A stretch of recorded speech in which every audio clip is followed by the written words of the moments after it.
Assalamualaikum warahmatullahi wabarakatuh. Innal hamdalillah nahmaduhu wa nasta'inuhu wa nastaghfiruh wa na'udzu billahi min shururi anfusina wa min sayyiati a'malina. Man yahdihillahu fala mudilla lahu wa man yudlil fala hadiya lahu. أشهد أن لا إله إلا الله وحده لا شريك له وأشهد أن محمدا عبده ورسوله. اللهم صل وسلم على نبينا محمد صلى الله عليه وسلم وعلى أهل بيته وأزواجه وأصحابه ومن تبعهم بإحسان إلى يوم الدين. وقال الله تعالى: يا أيها الذين آمنوا اتقوا الله حق تقاته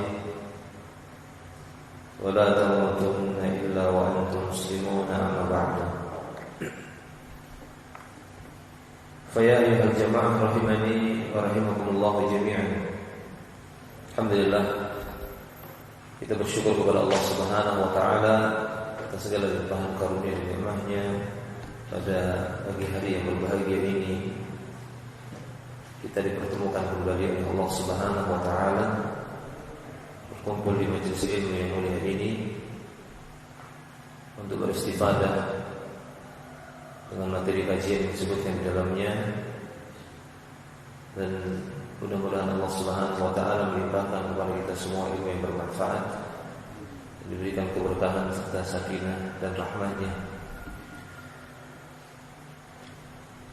Adapun pembahasan kita masih melanjutkan materi tazkiyatun nufus, upaya mensucikan dan membersihkan jiwa.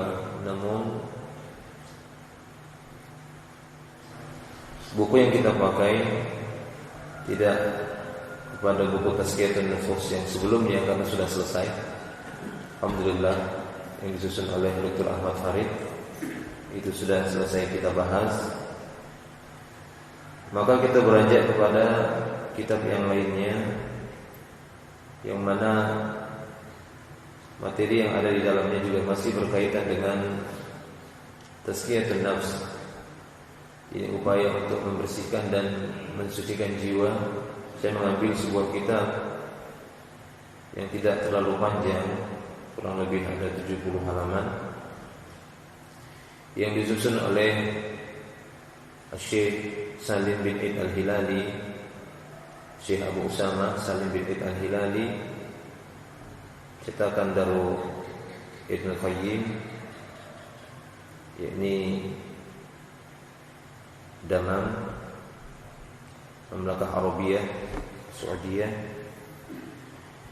yang mana bukunya berjudul Mukaffiratuz Dzunub, Mukaffiratuz Dzunub fi Daw'il Qur'anil Karim wa Sunnatis Sahihah Al-Mutahharah, yang artinya Mukaffiratuz Dzunub, ini penggugur dosa,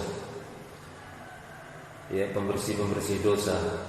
Dia memberikan judul Mukaffiratuz Dzunub, ini pembersih ataupun penggugur dosa, fi Daw'il Qur'anil Karim, dengan cahaya Al-Qur'an yang mulia, wa Sunnatis Sahihah, dan sunnah yang sahihah Al-Mutahharah.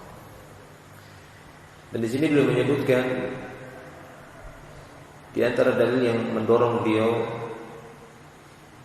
untuk menulis buku ini ataupun kitab ini. Jadi di sana disebutkan dalam sebuah hadis yang diriwayatkan di dalam Sahihul Jami' As-Shaghir wa ziyadatuhu, nomor hadis yang 4206. Rasulullah sallallahu alaihi wasallam telah bersabda, dan beliau berkata, fi ma yarwihi an rabbih, hadis yang dia riwayatkan dari Rabb-nya, atau biasa dikenal dengan hadis qudsi. Beliau langsung mengatakan fi ma yarwihi an rabbih. Beliau bersabda, ini hadis yang diriwayatkan dari Rabb-nya. Jadi langsung Rasulullah sallallahu alaihi wasallam mengatakan Allah Subhanahu wa taala berfirman, tapi tidak dimasukkan kepada Al-Quran. Qala Allah Ta'ala, beliau bersabda bahwasanya Allah Subhanahu wa taala telah berfirman, "Man 'alima anni zu qudratin 'ala maghfiratiz dzunub." Di dalam hadis qudsi ini Allah Subhanahu wa taala berfirman, barang siapa yang mengetahui sesungguhnya aku adalah zat yang mampu untuk memberikan maghfirah, menggugurkan dzunub, menggugurkan dosa-dosa. Liman alima, barang siapa yang mengetahui bahwasanya aku, maksudnya Allah Subhanahu wa taala zu qudrah, zat yang memiliki kemampuan untuk menghapuskan dosa, ghafartu lahu, maka sungguh aku akan mengampuninya. Jadi barang siapa yang mengetahui ataupun meyakini bahwasanya Allah Subhanahu wa taala adalah satu-satunya yang paling mampu, yang maha kuasa untuk menggugurkan dosa-dosa, maka benar-benar aku akan mengampuninya. Wala ubali ma lam yusyrik bi syai'an, dan aku tidak peduli, kata Allah Subhanahu wa taala, selama dia tidak berbuat kesyirikan. Selama dia tidak menyekutukanku sedikit pun, maka aku tidak peduli, kata Allah Subhanahu wa taala. Akan aku ampuni, akan aku gugurkan, akan aku hapuskan dosa-dosanya. Nah, demikian. Jadi ini merupakan satu dalil yang menunjukkan tentang mukaffiratuz dzunub. Dosa-dosa itu bisa dihapuskan, kecuali dosa yang memang ditetapkan oleh Allah Subhanahu wa taala tidak diampuni olehnya. Itu dosa kesyirikan seperti yang sudah kita ketahui bersama. Nah, para jemaah yang Allah Subhanahu wa taala, kita mengambil sedikit faidah dari muqaddimah yang disebutkan oleh beliau setelah beliau memuji Allah Subhanahu wa taala dan berselawat kepada Rasulnya sallallahu alaihi wasallam. Setelah itu beliau mengatakan, amma ba'du, fa innal 'abda la yakhlu min ma'siyah, maka sesungguhnya seorang hamba itu tidak bisa terbebas dari kemaksiatan. Ya, sesungguhnya seorang hamba itu la yakhlu min ma'siyatin, artinya tidak bisa bersih, sepi dari kemaksiatan. Kemudian dia tidak pernah berbuat maksiat sedikit pun. Itu tidak ada hamba seperti ini. Inilah dia al-'abd. La yakhlu min ma'siyah, tidak pernah sepi dari kemaksiatan. Fala yaslamu min hadzal naqs ahadun min bani Adam wal ma'sum man 'asamahu Allah. Tidak ada seorang pun yang selamat dari kekurangan ini, dari keturunan-keturunan Adam. Sementara orang-orang yang maksum, orang-orang yang terjaga, mereka adalah orang-orang yang memang benar-benar dijaga oleh Allah Subhanahu wa taala. Di antaranya adalah mereka para nabi, para rasul dan Nabi Muhammad sallallahu alaihi wasallam. Wa inna ma yatafawatul bashar fil maqadir, dan sesungguhnya manusia itu bertingkat-tingkat di dalam ketentuan-ketentuan takdirnya. Berbeda-beda, tafawut antara manusia yang satu dengan yang lainnya, maqadirnya ataupun ketentuan takdirnya itu berbeda-beda. Ada yang satu mungkin ujian kemaksiatannya itu dari sisi wanita. Ada mungkin seorang diuji kekuatannya tersebut, ya, ataupun kemaksiatannya dari sisi harta. Ada yang dari sisi anak, ada dari sisi istri, ada yang dari sisi pekerjaan dan semisalnya. Yang maksudnya mudah dia tergelincir dalam hal tersebut. Dia mudah tergelincir kepada kemaksiatan ketika menghadapi para wanita. Dia mudah tergelincir kepada kemaksiatan ketika menghadapi harta. Dia mudah tergelincir kepada kemaksiatan ketika menghadapi manusia, ketika menghadapi pekerjaan. Tapi ada orang-orang yang kuat dalam masalah itu, tapi tidak kuat pada yang lainnya. Dia kuat untuk menahan fitnah dari wanita, tapi dia tidak kuat mungkin menahan fitnah dari anak-anaknya, sehingga dia terjatuh kepada kemaksiatan dan seterusnya. Ini berbeda-beda kata beliau. Wa inna ma yatafawatul bashar fil maqadir. Manusia itu berbeda-beda, bertingkat-tingkat dalam masalah ketentuan takdirnya. Amma aslu dzalika fala budda minhu. Tapi asalnya ya semuanya tidak terlepas dari an-naqs ini, kekurangan ini. tidak pernah terlepas dari kemaksiatan, kesalahan ataupun perbuatan dosa. Wa man tafaqqada nafsahu wajadaha mashhunah bihadzal nafs fa idza wuffiqa in ba'atha minhu khawfa hujumil halak alaihi.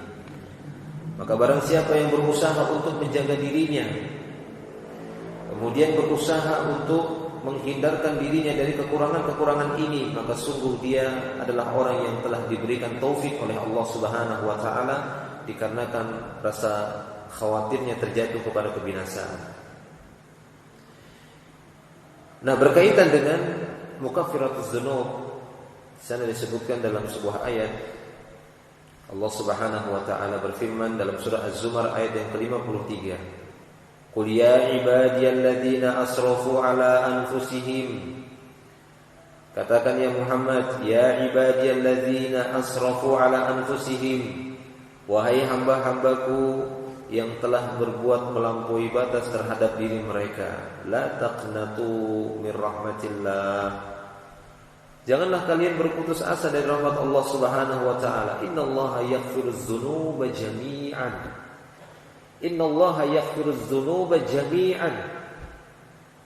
Ya ibadiyalladzina asrafu ala anfusihim. Wahai hamba-hambaku, kata Allah Subhanahu wa taala, yang telah berbuat melampaui batas terhadap diri mereka, la taqnatu min rahmatillah.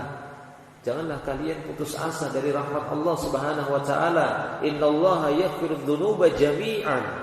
Sesungguhnya Allah Subhanahu wa taala akan menggugurkan dosa itu semua. Jadi semua dosa anak Adam itu bisa diampuni oleh Allah, bisa dibersihkan oleh Allah Subhanahu wa taala, dianggap tidak memiliki dosa sama sekali. La taqnatu min rahmatillah. Jangan khawatir, jangan berputus asa, jangan takut tidak mendapatkan rahmat Allah Subhanahu wa taala. Innallaha yaghfirudz dzunuba jami'an. Innahu huwal ghafurur rahim. Sesungguhnya Dia Maha Pengampun lagi Maha Penyayang. Ikhwani fillah rahimani wa rahimakumullah wa iyyakum jami'an. Takfiruz dzunub ala darbain.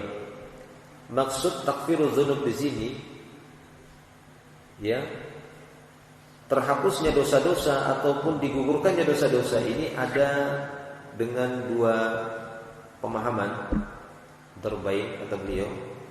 Yang pertama yang dimaksud dihapusnya dosa di sini al-mahwu, maksudnya benar-benar dihapus.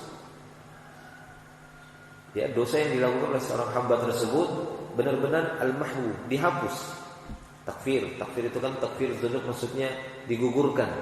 Maksud digugurkan dosa di sini ataupun mukaffiratuz dzunub artinya al-mahwu. Benar-benar dosa tersebut dihapus oleh Allah Subhanahu wa taala. Wa hadha huwa maqamul afwi. Dan ini biasanya disebut dengan al-afwu, afwan. Dengan nama al-afwu, Allah kan Maha pemberi maaf. Jadi maaf itu beda dengan ampunan. Minta maaf sama minta ampun itu dibedakan, sedikit dibedakan oleh para ulama. Sehingga ketika Aisyah radhiyallahu anha ya bertanya kepada Rasulullah sallallahu alaihi wasallam, apa yang harus aku ucapkan ketika mengetahui di malam-malam tersebut merupakan malam Lailatul Qadar? Maka apa? Ya, amalan yang diajarkan oleh Rasulullah kepada Aisyah radhiyallahu anha, kuli ataupun ucapkanlah. Apa itu? Siapa masih ingat?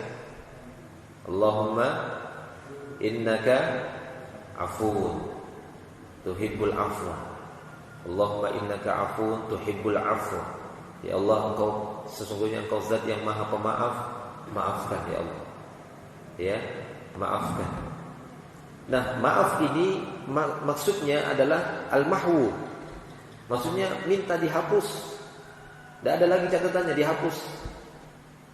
Itu makna mukaffiratuz dzunub. Dan ini sesuai dengan sabda Nabi sallallahu alaihi wasallam.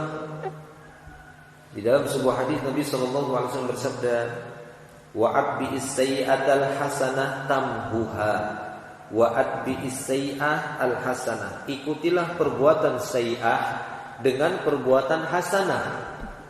Ikutilah perbuatan buruk, ya, diikuti ini perbuatan buruk, diikuti dengan perbuatan al-hasan, dengan perbuatan baik. Tamhuha, perbuatan baik ini akan menghapusnya. Nah, begitu ya, terhapus, hilang. Nah, demikian. Dan ini kata para ulama adalah maqamul afwi. Ini merupakan maqamnya al-afwu. Asani, makna takfiruz dzunub yang kedua adalah tabdil. Allah Subhanahu wa taala mengganti. Ini mengganti perbuatan dosa tersebut diganti dengan yang lainnya. Dalilnya adalah firman Allah Subhanahu wa taala di dalam surat Al-Furqan ayat yang ke-70. Allah Subhanahu wa taala berfirman, "Faulaika yubaddilullahu sayyi'atihim hasanatin wa kana Allahu ghafuran rahima." Merekalah orang-orang yang yubaddilullahu, Allah mengganti sayyi'atihim, kejahatan-kejahatan, keburukan-keburukan mereka diganti oleh Allah dengan apa? Dengan hasanat. Keburukan-keburukan itu diganti oleh Allah Subhanahu wa taala dengan hasanat. Dan ini ya wa kana Allahu ghafuran, dan adalah Allah Maha Pengampun lagi Maha Penyayang. Wa hadha huwa maqamul maghfirah. Inilah yang disebut dengan maqamul maghfirah, kedudukan maghfirah. Makna maghfirah seperti itu, diganti. Dosa yang dilakukan diganti dengan kebaikan. Kalau tadi benar dihapus yang pertama. Allahu a'lam bishawab. Ya. Nah, khonifuddin rahimani rahimakumullah wa iyyakum jami'an. Maka beliau di sini mengatakan, ala ma asmaha hadad din wa ma aisara manhajahu ala kulli ma fihi min hutafin birraf'ah was-sumu wa tukhrin wa nazafah. Perhatikanlah, sungguh alangkah bertoleransinya agama kita ini. Ya. Alangkah tingginya nilai toleransi agama Islam ini, kata penulis beliau, ya Syekh Salim bin Al-Hilali. Wa ma aisar manhajahu, ya, dan alangkah mudahnya metode beragama Islam ini. Kenapa? Ala kulli ma fihi min hutafin birraf'ah wa sumu wa tuhr wa nazafah. Karena setiap seruan yang ada di dalam agama ini tujuannya adalah untuk meninggikan derajat hamba tadi, raf'ah, untuk diangkatnya kedudukannya, derajatnya, untuk disucikan, dibersihkan.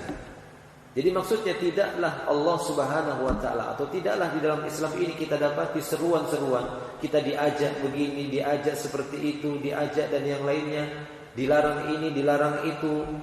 Seruan-seruan yang ada di dalam agama Islam ini tujuannya adalah untuk raf'ah wassumu, untuk diangkatnya derajat manusia itu, bukan untuk direndahkan, bukan untuk dilecehkan, bukan untuk dipersulit, tidak.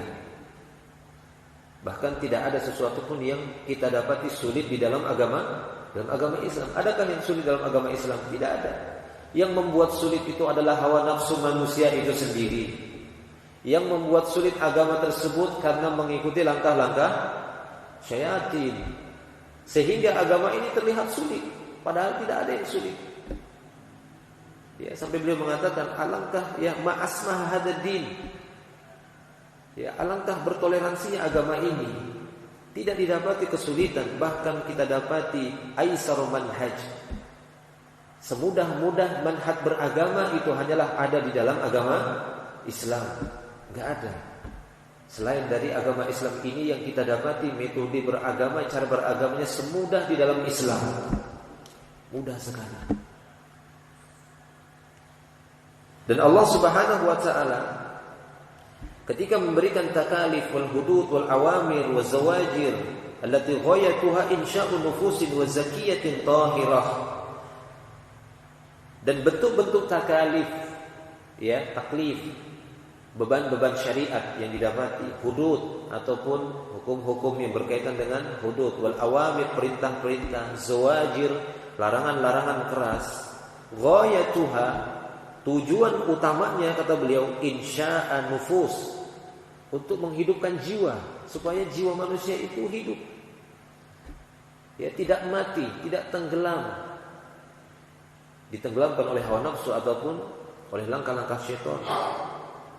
Zakiyatin tahirah, sehingga jiwa itu pun terasa sucinya, bersihnya. Kesucian jiwa itu akan terasa ketika adanya beban-beban syariat tadi yang dikerjakan, adanya hudud, adanya perintah-perintah, adanya larangan-larangan keras.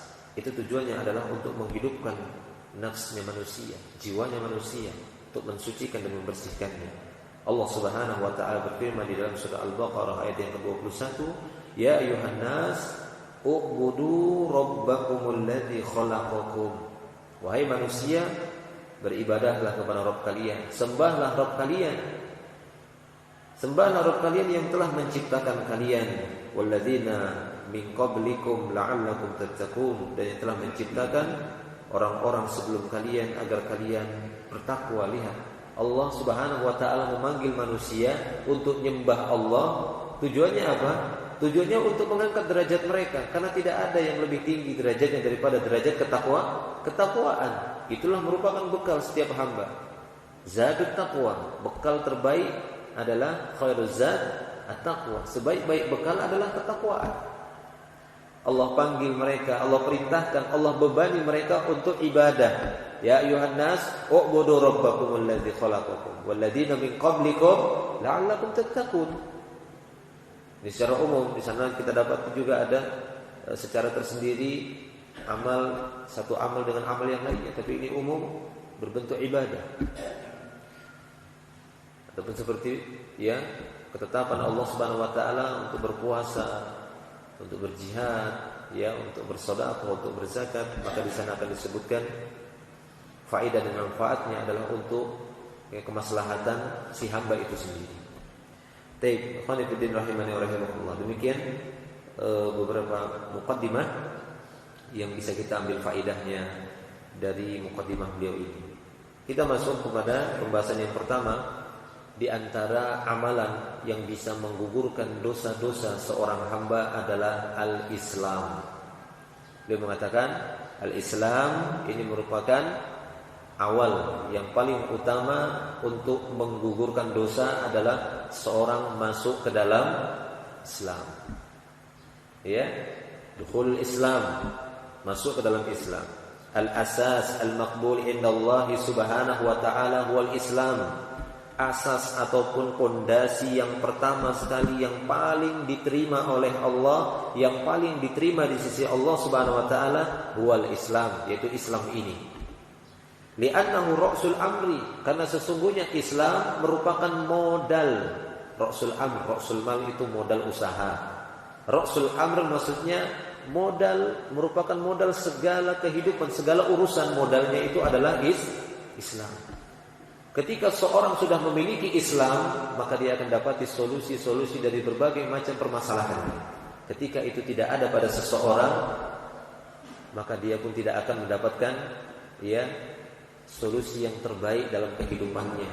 Yang ada hanyalah tipuan dan tipuan. Dia tertipu jika dia tidak memulai dengan Islam, tidak punya modal Islam.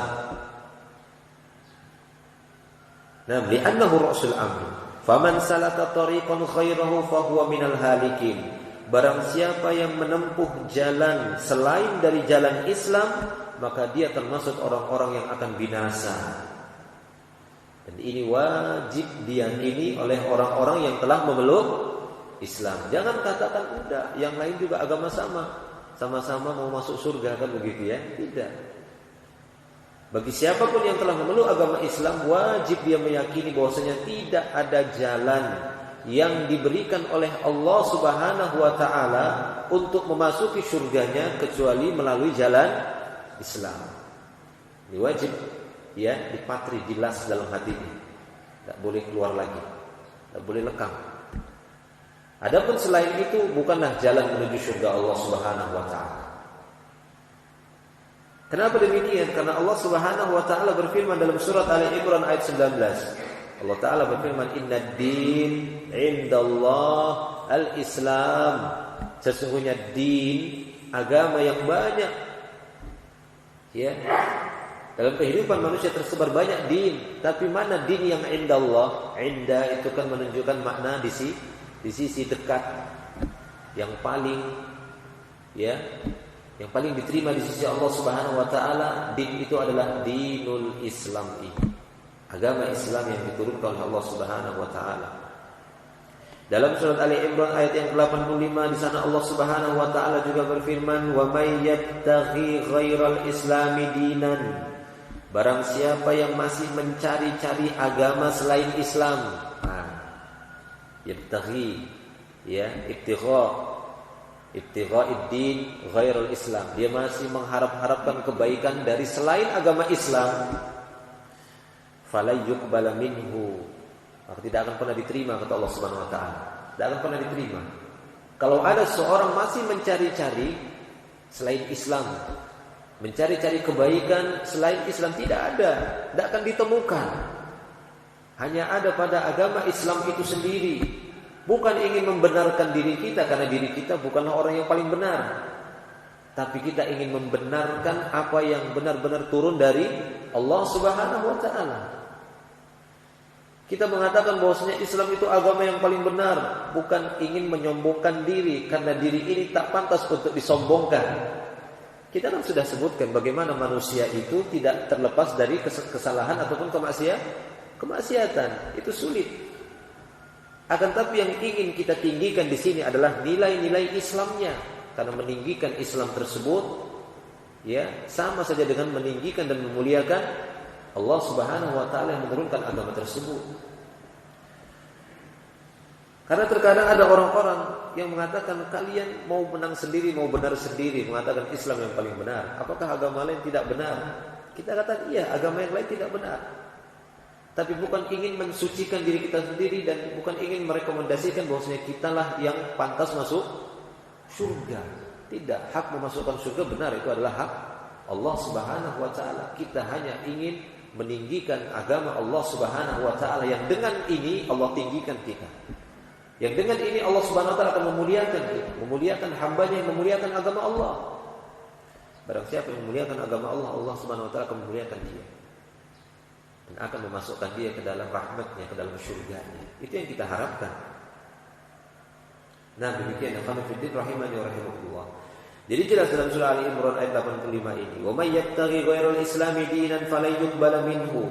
Barang siapa yang masih mencari-cari selain Islam sebagai agama, fala yuqbala minhu, tidak akan diterima di sisi Allah Subhanahu wa taala. Wa huwa fil akhirah minal khasirin, dan nanti dia di akhirat. Allah tidak katakan di dunia saja. Ya, karena kehidupan itu bukanlah di dunia. Kehidupan yang hakiki yang sebenarnya adalah kehidupan di akhirat yang tidak ada batasnya. Hayatun la nihayah fiha. Kehidupan akhirat adalah kehidupan yang tak ada batasnya. Berapa tahun hidup di sana? 100, 200, 1000, 10.000, sejuta tahun, Allahu a'lam, abadan. Ya, abadi, enggak berkesudahan. Hidup terus manusia. Yang mana Rasulullah menceritakan bagaimana al-maut yang pernah menakut-nakuti manusia di dunia itu pun dibunuh oleh Allah Subhanahu wa taala, disembelih. Yang namanya maut itu kan makhluk ciptaan Allah Subhanahu wa taala.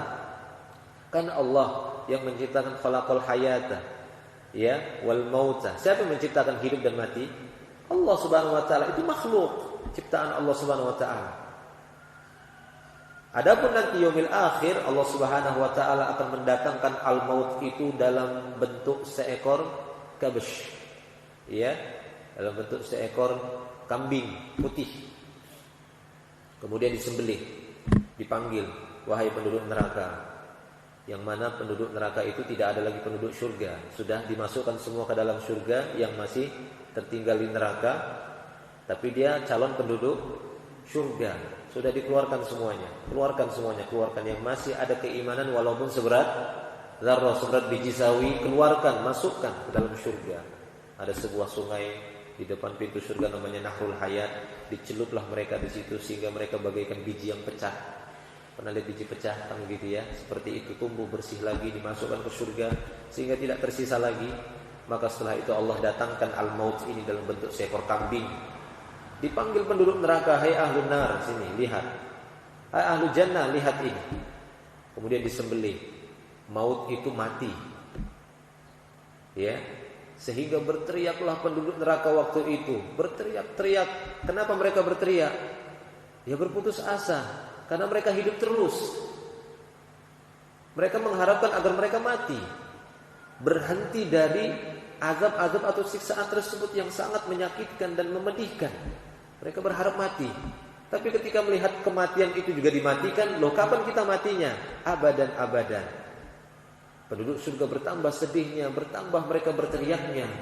Penduduk neraka bertambah sedihnya, bertambah berteriaknya. Penduduk surga bertambah gembiranya. Mereka sudah gembira sebenarnya dimasukkan dalam surga, tapi tambah gembira lagi ketika mereka menyaksikan, mati sudah mati. Maut sudah maut, kan begitu ya? Ya sudah, nggak ada lagi yang ditakutkan. Kalau di dunia berdebar-debar jantung kita ini, kapan kita matinya ini? Kapan kita matinya? Apakah kita mengatakan dan kita meyakini, saya tidak akan mati? Tidak. Kita menanti waktu kematian kita. Subhanallah, menakutkan.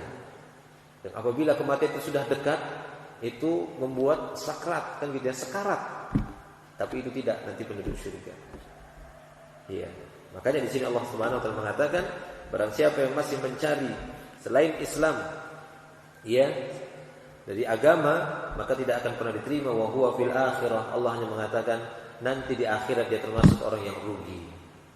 Ya, tidak terlalu banyak ancaman di dalam Al-Qur'an, di dalam hadis, tidak terlalu banyak ancaman azab itu di dunia, sedikit ancaman-ancaman yang sifatnya diarahkan kepada kehidupan dunia, tapi kepada kehidupan akhirat hampir rata-rata ayat-ayat yang di sana menyebutkan tentang kebahagiaan ataupun ancaman, maka akan disebutkan akhirat, ya atau tidak? Iya. Kenapa? Karena memang sebenarnya itu kehidupan yang sebenarnya, kehidupan yang hakiki adalah kehidupan akhirat yang perlu diperhatikan. Nah, ya khairuddin rahimani wa rahimakumullah wa iyyakum jami'an. Demikian juga firman Allah Subhanahu wa taala di dalam surat Al-Anfal. Di dalam surat Al-Anfal Allah Subhanahu wa taala menyebutkan tentang orang-orang yang mau berhenti dari kekufurannya, berhenti dari kekafirannya, kemudian masuk ke dalam Islam, masuk kepada agama Allah. Allah akan menggugurkan segala bentuk dosa, kesalahan, kemaksiatan yang pernah dia lakukan sebelum dia meninggalkan kekafiran tersebut. Dalam surah Al-Anfal ayat yang ke-38 dan 39 Allah Ta'ala berfirman, Qul lilladzina kafaru iyantahau, katakan ya Muhammad kepada orang-orang kafir, iyantahau, kalau mereka mau berhenti dari kekafirannya, yukfar lahum ma qad salafa, kalau mereka mau berhenti dari kekafirannya, maka akan digugurkan apa yang telah mereka lakukan sebelumnya. Apa yang mereka lakukan? Apakah ada pahalanya? Adakah pahala kebaikan bagi orang-orang yang belum memeluk Islam? Adakah catatan kebaikan untuk mereka? Setitik seberat darah pun tidak dicatat sebagai kebaikan, walaupun mereka berbuat baik. Mereka menolong, melakukan kegiatan sosial, menolong bencana, kan gitu ya. Ini bukan kepada kejahatan yang kita lihat, kan gitu ya. Melakukan ini itu, memang ia bisa dirasakan manfaatnya, bisa dirasakan, kan begitu ya. Tapi apakah dicatat oleh Allah sebagai nilai kebaikan, sebagai catatan amal kebaikan dalam catatan Allah? Tidak sama sekali. Gak akan diterima oleh Allah Subhanahu wa taala sampai mereka beriman. Ya. Ma mana'ahum an tuqbala minhum sadaqatahum illa annahum kafaru billahi wa rasulihi. Dalam surat Taubah itu. Lebih seperti itu. Tidak ada yang menghalangi mereka untuk diterimanya sedekah-sedekah mereka, melainkan karena mereka masih kafir kepada Allah dan Rasulnya. Jadi sedekah mereka, infak mereka, bantuan mereka, apakah ini bukan kebaikan? Ya, kita katakan ini kebaikan, tapi kebaikan mereka tidak diterima sebagai nilai kebaikan di sisi Allah Subhanahu wa taala. Ini dia. Ya, apalagi dosa-dosanya, dosa kekafirannya. Tidak beriman itu lebih berat lagi dosanya. Oleh karena itu para ulama tafsir mengatakan ketika Allah taala berfirman, ya, ma salakakum fi saqar? Qalu lam naku minal musallin. Ada ayat itu ya. Ketika Allah taala ataupun ditanyakan kepada para penduduk neraka tersebut yang masuk kepada neraka Saqar, ma salakakum fi saqar? Apa yang menyebabkan kalian masuk neraka Saqar? Qalu, mereka jawab apa? Lam nakum minal musallin. Kami dulu enggak mengerjakan salat. Sebenarnya ayat ini ditujukan kepada orang-orang orang kafir, bukan untuk orang muslim ini. Sehingga kata para ulama, orang kafir yang tidak beriman, ya, mereka berlipat-lipat siksaannya. Sudah kena siksa karena kekafirannya, ini lebih berat, dan mereka juga disiksa oleh Allah karena tidak melakukan perintah Allah di bawah Islam. Kalau Islam tadi kan perintah utamanya. Mereka tidak Islam, ini merupakan kekafiran, mereka sudah diazab karena tidak Islam. Mereka tidak melakukan amalan-amalan dalam Islam pun tetap mendapatkan azab siksaan. Mereka enggak puasa diazab, enggak sholat diazab. Orang muslim yang sudah beriman saja diancam masuk neraka sakor gara-gara tidak sholat. Ya, apalagi mereka. Nah, demikian. Maka ikhwan fillah rahimani wa rahimakumullah wa iyyakum jami'an. Di sini Allah Subhanahu wa taala menyebutkan, jika katakan ya Muhammad kepada orang-orang kafir tersebut, jika mereka berhenti dari kekafirannya, maka yukfar lahum ma qad salaf, maka akan diampuni dosa-dosa mereka yang telah lalu. Wa iyyaudu, tapi kalau mereka kembali lagi kafir lagi, faqad madat sunnatul awwalin, maka sungguh berlaku ya sunnah orang-orang terdahulu. Ya, gimana sunnah orang terdahulu? Ketika mereka kembali kafir lagi, maka diratakan oleh Allah Subhanahu wa taala. Ya, Allah Subhanahu wa taala meratakan azabnya. Nah, demikian ikhwan fillah. Dan hadisnya sebagai pendukung bahwasanya Islam menggugurkan dosa-dosa sebelumnya. Hadis yang diriwayatkan oleh Al-Imam An-Nasai, Nabi SAW bersabda, "Idza aslamal abdu fahasuna islamuhu." Nah, ini perhatikan hadisnya. Kata Nabi SAW, beliau bersabda, "Idza aslamal abdu," jika seorang hamba telah memeluk Islam, fahasuna islamuhu, dan baik keislamannya, bukan Islam KTP, kan begitu ya? Ataupun Islam karena mau sesuatu. Ya, karena mau menikah. Ya, kenapa? Karena saya pernah mendapati beberapa orang seperti itu. Masuk Islam kenapa? Saya mau menikahi seorang wanita. Luruskan dulu, saya bilang. Ya, Islam itu yang diperlukan adalah ketulusan dan keikhlasan. Jelas saya nasihati dia. Ketika dia datang ke masjid, dia bilang mau masuk Islam. Apa yang mendorong kamu ingin masuk Islam? Saya tertarik dengan seorang wanita muslimah. Saya mau menikahi dia. Maka saya berikan nasihat waktu itu. Tapi silahkan, boleh-boleh saja. Karena masuk Islam itu mudah. Cukup mengucapkan 2 kalimat syahadah, saya bilang. Akan tapi yang paling terpenting, tujuanmu masuk Islam. Ya, karena sesungguhnya nanti kamu akan dapati bagaimana pentingnya keikhlasan di dalam Islam itu sendiri. Kamu harus luruskan dulu niatnya. Kamu masuk Islam ini karena memang ingin beribadah kepada Allah dan ingin meninggalkan sesembahanmu selama ini. Dia Nasara, Kristen sebelumnya. Ya. Kamu harus siap untuk menyatakan kufurnya ajaranmu selama ini. Kecuali apa yang memang nanti dibenarkan juga oleh Islam. Masuklah Islam karena ikhlas, karena memang kamu ingin mengabdi beribadah kepada Allah Subhanahu wa taala yang ada, bersemayam di atas arsy-Nya, di atas langit. Panjang saya cerita sampai dia paham. Setelah itu silakan kamu menikah, tapi harus lurus dulu niatnya. Islammu itu adalah untuk memperbaiki diri, untuk beragama, untuk menjalankan perintah, untuk mengerjakan sholat, untuk mengerjakan perintah-perintah Allah yang lainnya. Dia siap, ya sudah, kita ucapkan, kita tuntun dia untuk mengucap 2 kalimat syahadah. Ya, alhamdulillah. Saya bilang sering-sering ke sini. Tapi tidak pernah lagi ketemu saya. Hilang sudah. Tidak tahu kemana. Maksudnya sering-sering ketemu saya kan begitu ya. Datang ke majelis atau insyaallah. Ya, Allahu a'lam bishawab. Nah, demikian. Idza aslamal abdu, jika seorang itu telah masuk Islam, kata Rasulullah, fahasuna islamuhu, dan baik Islamnya, kataballahu lahu kulla hasanatin kana aslafaha wa muhiyat anhu kullu sayi'atin kana aslafaha. Barang siapa yang masuk Islam, apabila seorang hamba masuk Islam dan baik Islamnya, Allah Subhanahu wa taala akan menuliskan setiap kebaikan yang pernah dia lakukan dulu sebelum dia Islam, itu akan dijadikan sebagai hasanah, sebagai catatan kebaikan. Subhanallah. Jadi masuk Islam dia, sebelum dia masuk Islam dia pernah berbuat kebaikan, itu diambil catatannya oleh Allah sebagai catatan kebaikan, dimasukkan dalam catatan keislamannya. Dia baru masuk Islam, tapi diakumulasi semua kebaikan dulu yang itu awalnya tidak diterima oleh Allah. Ini untuk menunjukkan sebagai bukti dan dalil bahwasanya orang-orang yang belum Islam, kebaikan yang dia lakukan nggak dianggap, nggak dicatat. Tapi ketika dia masuk Islam, diakumulasi oleh Allah, ditarik lagi. Subhanallah, ditarik lagi, kan, kemudian dijadikan sebagai catatan dia. Padahal dia baru masuk Islam, tapi sudah banyak pahala kebaikannya. Mungkin dia pernah nolong orang di jalan, mungkin dia berbakti kepada orang tuanya. Kita tidak mungkin bahwasanya ada orang-orang yang kafir yang belum masuk Islam tapi memiliki akhlak yang baik, punya jiwa sosial, dermawan dan yang semisalnya ada, tapi tidak diterima, tidak dicatat oleh Allah Subhanahu wa taala sebagai catatan kebaikan.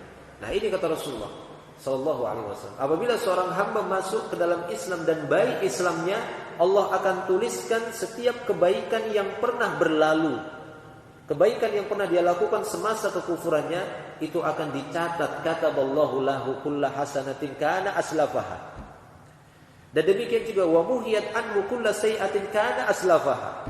Allah Subhanahu wa taala akan dihapus setiap dosa kesalahan yang pernah dia lakukan dahulu juga. Jadi Islam, jelas di sini Islam akan menggugurkan dosa. Tidak hanya menggugurkan dosa, bahkan akan menarik pahala, akan menarik pahala kebaikan yang pernah dia lakukan yang itu tidak diterima awalnya, setelah dia masuk Islam diterima oleh Allah Subhanahu wa taala. Summa kana ba'da dzalik, kemudian setelah dia masuk Islam, maksudnya setelah tadi kebaikan dia dulu dijadikan sebagai catatan kebaikan, kemudian kesalahan dia terdahulu dihapuskan oleh Allah. Setelah itu ba'da dzalika summa kana ba'da dzalika al-qisasul hasanah bi asyri amsalha ila 700 dhifin wa sayi'atu bimisliha illa ayyatajawazallahu anha. Setelah itu maka Allah Subhanahu wa taala akan mengganti satu kebaikan dia. Setelah itu maksudnya setelah dia masuk Islam. Setelah dia masuk Islam maka setiap hasanah wahidah, setiap satu kebaikan bi asyri amsalha. Ini kalau dia sudah masuk Islam. Setelah dia masuk Islam, satu kebaikan yang dia lakukan dibalas dengan 10. Itu dia. Ila 700 dhifin, bahkan sampai 700 kali lipat sampai 700 kali. Ini satu kebaikan. Wa sayi'ah bimisliha. Hanya saja kalau setelah Islam dia berbuat sayi'ah, dia berbuat kejahatan, hanya dicatat dengan satu kejahatan. Ini berlaku bagi orang-orang yang Muslim yang sudah memeluk Islam. Apabila satu kebaikan yang dilakukan dilipat gandakan sampai 10 bahkan 700 kali lipat. Tapi apabila dia melakukan satu kesalahan, Allah tidak melipat gandakan, cukup dicatat hanya satu saja. Inilah di antara tanda penyayangnya Allah Subhanahu wa taala. Illa ayyatajawazallahu anha, kecuali dosa-dosa yang memang Allah maafkan. Maksudnya setiap satu kesalahan yang kamu lakukan setelah Islam, maka Allah akan mencatat sebagai satu kesalahan, kecuali Allah memaafkannya. Jadi dari sini bisa kita dapati terkadang ada dosa-dosa yang memang Allah memaafkan secara cuma-cuma, walaupun hamba tadi belum meminta maaf, belum minta ampun, tapi Allah memaafkan saja. Allah Subhanahu wa taala memaafkannya. Tapi ada dosa-dosa yang tidak dimaafkan oleh Allah, tidak diampuni, yaitu dosa syirik ataupun dosa di bawah kesyirikan, belum diampuni oleh Allah karena Allah masih menunggu taubatnya, masih menunggu istighfarnya, masih menunggu permohonan ampunannya. Ini belum diampuni oleh Allah Subhanahu wa taala.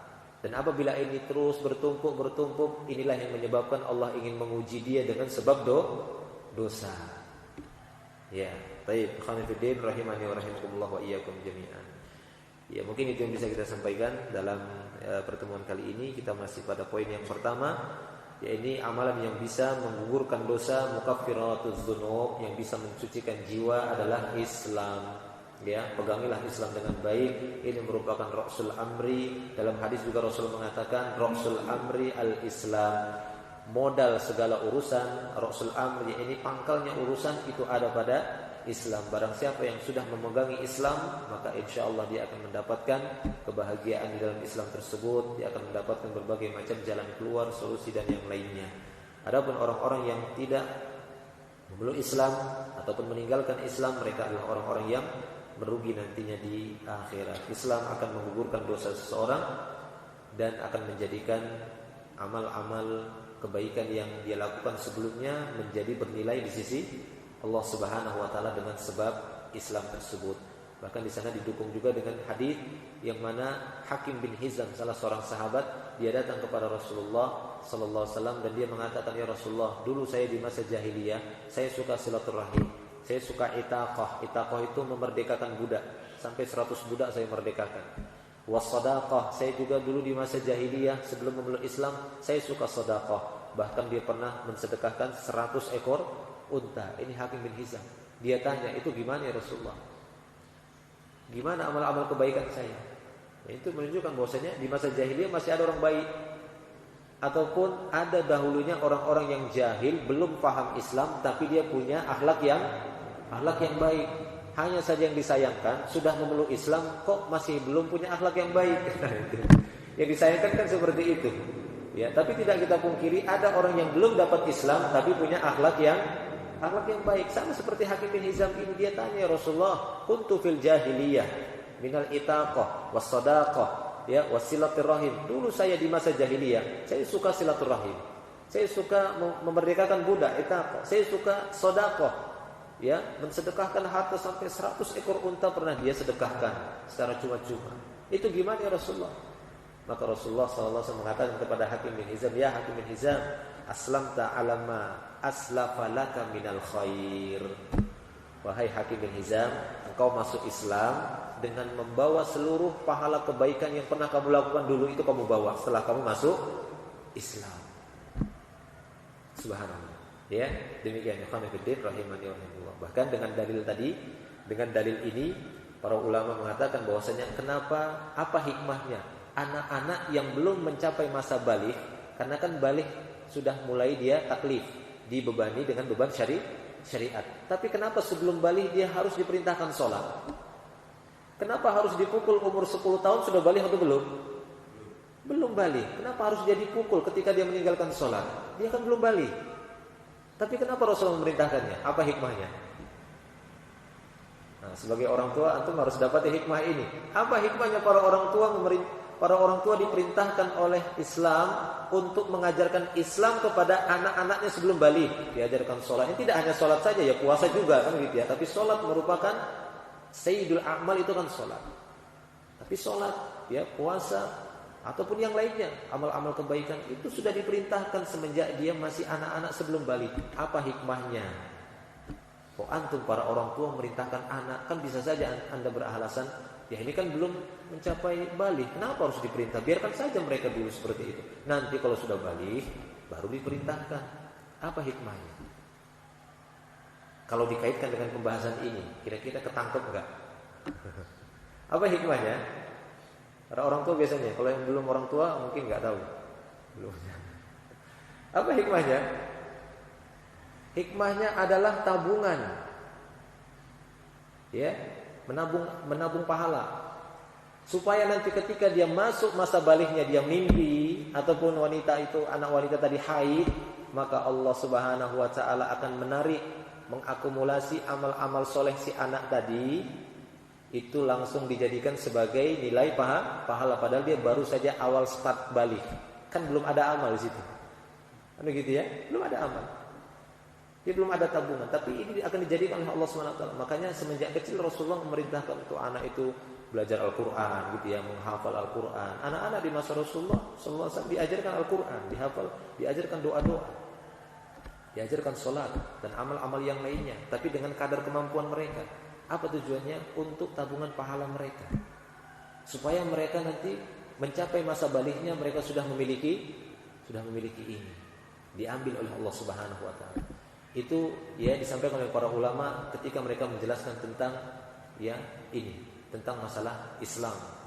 Ya, tentang masalah dukhul Islam, masuknya ke dalam Islam, karena itu merupakan Islamnya sempurna seorang anak. Islam sempurnanya ketika dia mencapai masa baliknya. Ini Islam yang sempurna. Sebelumnya mereka sudah muslim, anak-anak yang lahir dalam keadaan fitrah kan gitu ya, tapi belum sempurna keislamannya. Nah, demikian. Wallahu a'lam bishawab. Semoga menjadi tambahan ilmu yang bermanfaat dan semoga menjadi tazkiyatun nufus bagi kita semua untuk menenteramkan dan mensucikan jiwa kita dan memberikan kabar gembira bagi kita semua bahwasanya Islam merupakan salah satu penggugur dosa. Barang siapa yang masuk Islam, maka sungguh dia punya kesempatan besar untuk terhapusnya dosa-dosa yang mungkin dia sulit melepaskan ataupun sulit tidak berbuat kesalahan, akan tapi dengan adanya Islam, kesalahan-kesalahan itu akan bisa dihapus ataupun digugurkan oleh Allah Subhanahu wa taala. Allahu a'lam bishawab. Wa akhiru da'wana alhamdulillah subhanakallahumma bihamdik asyhadu an la ilaha illa anta astaghfiruka wa atubu ilaik. Assalamualaikum warahmatullahi wabarakatuh.